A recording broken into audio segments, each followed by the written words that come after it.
Ya, ada puasa? Anak-anak? Oh belum, oh ya. Yang mama, nenek, ada puasa ya, alhamdulillah ya. Ya mudah-mudahan di puasa 10 Muharram ini diterima oleh Allah Subhanahu wa Ta'ala dan akan diganjar dengan sebaik-baiknya pahala oleh Allah Subhanahu wa Ta'ala. Kalau kita berpuasa, ya beramal soleh dah, ya zikir, lalu sedekah. Nah pada saat ini katanya acara santunan ya, santunan anak yatim. Saya juga yatim ya.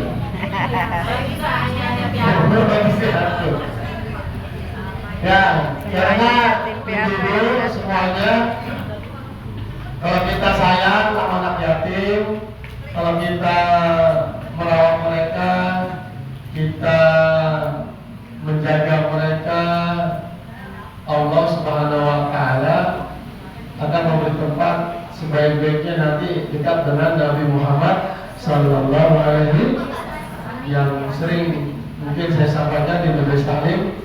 Kata Nabi kita Nabi Muhammad di dalam riwayatnya, ya hadis sahih, ana wa kafilul yatimi hakadza wa asyara bil sababa wal wusta. Jadi Nabi Muhammad SAW mengisyaratkan nanti Nabi Muhammad dengan orang-orang yang menyatunya yatim di surga seperti dua jari ini, seperti dua jari telunjuk dan jari sangat dekat. Jadi alhamdulillah sekarang yang menyantuni insya Allah mendapat tempat yang mulia dekat dengan Nabi Muhammad Sallallahu Alaihi Wasallam. Dan juga di dalam kitab Tanbihul Ghafilin karangan Al-Imam Abu Lais As-Samarqandi menyebutkan barang siapa yang mengusap kepala anak yatim, betul, bisa usapnya. Barang siapa yang mengusap kepala anak yatim, itu nanti sehelai rambut anak yatim itu akan mengangkat derajat orang yang menyantuni, orang yang mengusapnya. Ya, jadi kalau menyantuni terus nyantuni diusap kepalanya itu. Harus nyantuni diusap kepalanya. Itu kata Nabi kita, kata Imam Abu Lais As-Samarqandi, itu nanti setiap helai rambut anak yatim itu bisa akan mengangkat derajat kita. Itu berapa helai itu? Bu, berapa helai rambutnya anak yatim? Banyak ya? Banyak banget. Kalau botak, ya sama aja sebenarnya, diperumpamakan saja. Ya, jadi beruntung. Karena sebenarnya 10 Muharram ini sebutan Lebaran anak yatim itu tradisi yang ada di sekitar kita. Sebenarnya anak yatim itu bukan hanya pas tanggal 10 Muharram, tapi harus setiap waktu kita sayang mereka, kita kasih mereka. Ibu-ibu semua yang dirahmati oleh Allah Subhanahu wa Ta'ala, kita akan melanjutkan pengajian kita, pembahasan kita di dalam kitab Nashahul Ibad karangan Al-Imam Nawawi. Pertemuan yang lalu kita sudah bahas sampai kepada hadis Nabi Muhammad SAW yang hadis kutsinya sampai dengan kalimat ya ibadi innakum tukhti'una bil-laili wan-nahari. Wahai hamba-hambaku, maksudnya ini adalah manusia maupun bangsa jin, sesungguhnya kita ini semua berbuat dosa. Nah, baik malam maupun siang kita banyak sekali berbuat dosa. Nah, malam, pagi, siang, sore. Nah, wa ana aghfiru dzunuba jami'an, dan saya adalah Zat yang maha mengampuni dosa. Fastaghfiruni, kata Allah, maka mintalah ampun kepadaku, aghfir lakum, niscaya aku akan mengampuni kalian. Ya, dulu setiap salat kita ampunkan kepada Allah. Doa enggak? Bagaimana doanya? Waghfirli wal walidayya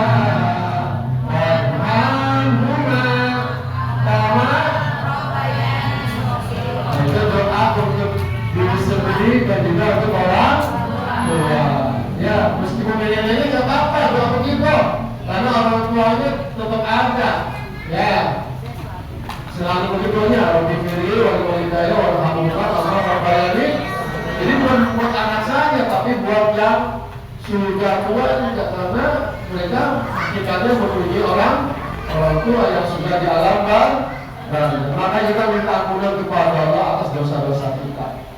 Jangan merasa apa? Merasa diri kita ini suci, merasa diri kita ini tidak punya dosa. Lalu lanjutkan, ya ibadi innakum lan tablughu durri fatadurruni wa lan tablughu nafi fatarfa'uni. Wahai hamba-hambaku, sesungguhnya kalian tidak akan sampai membahayakanku. Fatadurruni, maka kalian itu membahayakanku. Dan itu tidak sampai memberikan manfaat, maka kalian meminta apa? Kalian memberi manfaat kepadaku. Maksudnya adalah kita ini sebagai makhluk yang dhaif, sebagai makhluk yang lemah, tidak bisa membuat zat yang maha besar, zat yang maha itu merasa bahaya. Jadi meskipun kita berbuat jahat, kita berbuat dosa, kita berbuat durhaka, itu tidak sama sekali membahayakan Allah Subhanahu wa Ta'ala. Justru itu membahayakan diri kita sendiri. Lalu ya ibadi law anna awwalakum wa akhirakum wa insakum wa jinnakum.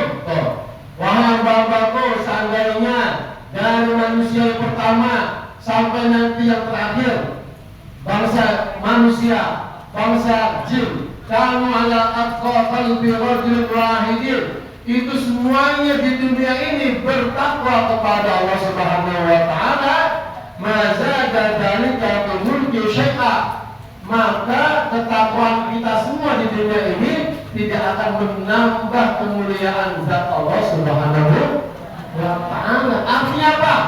Dengan imannya kita, dengan bertakwanya kita kepada Allah, seluruh manusia di jagat muka bumi ini itu tidak akan menambah kemuliaan Allah. Artinya Allah tetap mulia, tidak berkurang sedikit. Meskipun kita semuanya bertakwa, nggak ada yang durhaka, dari masa Nabi Adam sampai nanti akhir zaman itu, kalau kita semuanya bertakwa, tidak akan menambah kemuliaan Allah. Makanya kata ulama, ketakwaan kita ini, berbuat kebaikan kita ini, hakikatnya adalah untuk diri kita sendiri. Allah meskipun tidak disembah tetap maha agung. Beda dengan manusia. Manusia kalau ada jabatan akan merasa rendah. Kalau punya jabatan merasa sombong. Merasa sombong. Lalu ya ibadi law anna awwalakum wa akhirakum wa insakum wa jinnakum. Wahai hamba-hambaku, seandainya dari pertama manusia sampai nanti terakhir, baik bangsa jin dan bangsa manusia, kamu adalah jari qalbi rajul wahid minkum, kita semua durhaka kepada Allah. Tidak ada di muka bumi ini yang taat, semua durhaka, semuanya durhaka, tidak ada yang taat. Bagaimana? Mana kasar dari kami mulki syai'ah, itu tidak akan mengurangi, tidak akan mengurangi kemuliaan Allah, tidak akan mengurangi kebesaran Allah Subhanahu wa Ta'ala. Sebaliknya tadi ya, meskipun kita semuanya orang yang beriman menyembah Allah, takut pada Allah, tidak akan menambah kemuliaan Allah. Kalau kita semua durhaka, itu tidak akan berkurang kemuliaan Allah. Selalu zat yang maha agung, dari akhir sampai tidak ada batasnya, sampai tidak ada batasnya. Lalu ya ibadi law anna awwalakum wa akhirakum wa insakum wa jinnakum, wahai hamba-hambaku, seandainya dari pertama pencipta manusia sampai nanti terakhir, baik bangsa manusia maupun bangsa Semuanya kita ini mendaki bukit, lalu kita berdoa kepada Allah Subhanahu wa Ta'ala. Fasa'aluni fa'ataitu kulla wahidin mas'alatahu manarafa dalika mimma indi. Oh, kalau Allah mengijabah doa kita salah satu. Ini di sini ada berapa orang ini? Di sini berapa orang? Banyak gak? Ada 50, 100? Mulai 100 mah ya, 70 kali ya. Yang orang bilang kalau 100 dah. Sampai ini kita berdoa tuh, kita berdoa kepada Allah. Siang ini, jam ini, detik ini, menit ini kita minta kepada Allah. Lalu Allah mengabulkan masing-masing doa kita. Satu. Dikabulkan doa kita. Itu tidak akan mengurangi perbendaharaan Allah.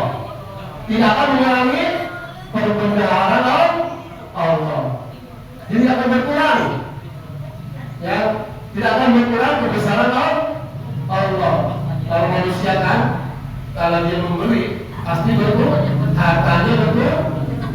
Kalau Allah tidak akan kurang sama sekali. Sebagaimana katanya di sini, kama yang kusur mikhyatu idza udkhila al-bahra. Seperti jarum atau jarum dimasukkan ke lautan, lalu ketika dimasukkan ke lautan, apa namanya itu? Diambil lagi jarumnya. Ini yang menempel air lautan di jarum tersebut itu seperti apa? Seperti Allah mengabulkan doa-doa seluruh manusia. Jadi cuma segitu Bu yang menempel di air, menempel di jarum tersebut yang diambil oleh manusia. Sedangkan lautan itu merupakan perbendaharaan Allah, kekayaan Allah Subhanahu wa Ta'ala.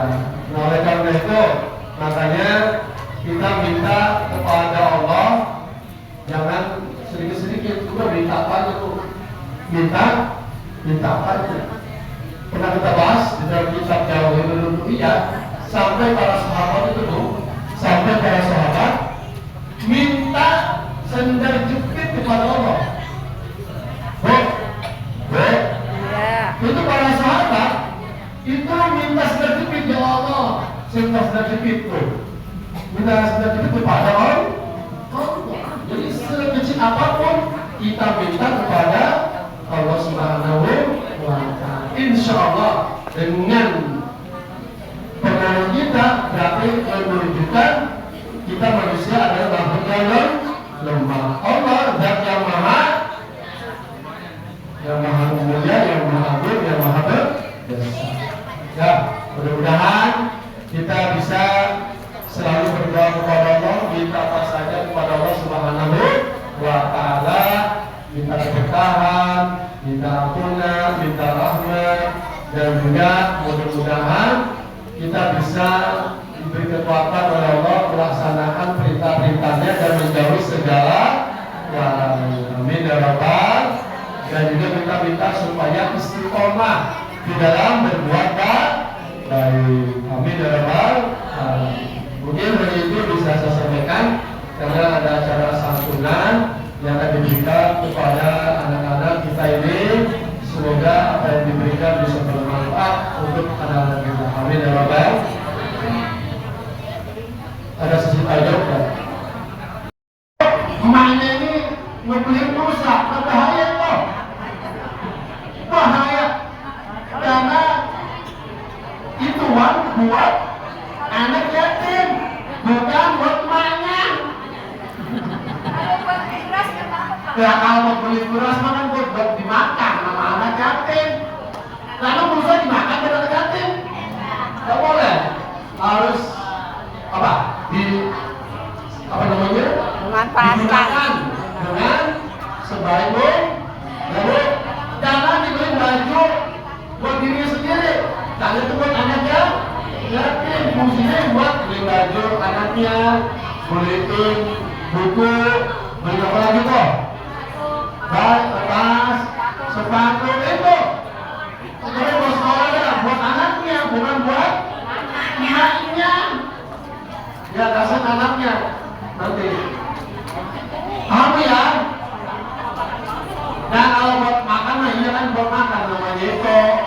nggak apa-apa. Yang berjajan juga orang-orang kok. Yang penting itu duitnya jangan digunakan buat kepentingan sendiri, harus kepentingan anak, kecuali kalau duit rusak ini buat kepentingan anaknya, mungkin dia, mungkin ini baru boleh gitu ya. Jadi harus digunakan sebaik-baiknya mungkin, karena uang anaknya itu adalah amanah yang sangat apa? Sangat besar ya. Karena kan ada tuh mungkin apa semua ya, kalau kaitan tadi bukan mungkin pada legal lagi yang teman, pada yang berkeadaan tuhamil bis, itu semua berkaitan dengan kata-katanya yang sampai membinanya, mencacinya dan yang lain-lain. Al-Fatihah, kita doa semoga ibu-ibu yang menyantuni yatim diberi keberkahan dan rezekinya, ditambah rezekinya, dan juga yang hadir di majelis ini yang sama-sama duduk mendoakan anak yatim juga. Mudah-mudahan ibu-ibu semua selalu diberi keberkahan oleh Allah Subhanahu wa taala. Ala hadhihi wa ala kulli salihah bi wasilatina Nabi Muhammad sallallahu alaihi wasallam. Bismillahirrahmanirrahim.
Rizky, anaknya Tisra.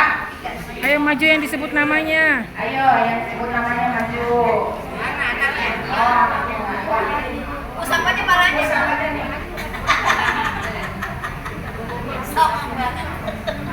Rizky. Usap palanya. Chandra.